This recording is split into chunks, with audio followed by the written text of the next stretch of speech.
As the world reflects on the life of Margaret Thatcher, economics is at the centre of many discussions. Thatcher will be remembered for her transformation of the British economy with policies that have come to be known as Thatchernomics.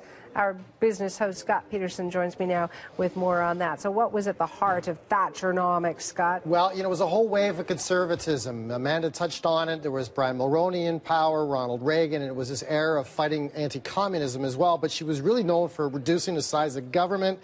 Inflation was over 20% when she took over, so she was in against some tough times here. And that's 11 years of Thatcher, which turned into Thatcherism, really, mostly for breaking the unions. Shortly after she got in, she busted up the coal union strikes. There was a series of strikes.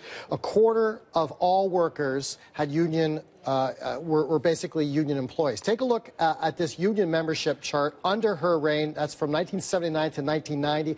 And union membership under her was as high as 13.3 million when she took over. 11 years later, it was down to 9.8 million. So there's a massive sell-off of state industries, trimming of government employees, sold industries. And so that led to that. It's also led to a big percentage drop of government spending as far as being part of the economy as well. Take a look at this under Thatcher again between 1979 and 1990. Government spending made up almost 50% of the economic output of the country, and through a series of cuts at the end of her reign in 1990, that was down to 40%.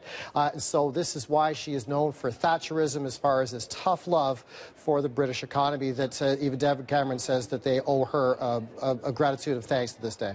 And while we talk about money, why don't we have a look at where the money is moving and how on the markets? How and where. It's always moving around somewhere, and we'll take a look now. It is showing a little bit of red out there with the TSX and Dow in negative territory. I guess we're like 10 minutes into the open of the market.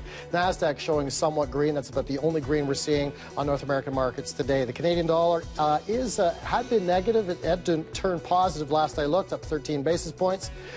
We have the oil moving a little bit to the upside, 70 cents last I looked, and gold down about 60 cents an ounce. Thank you, Scott. Thanks, man.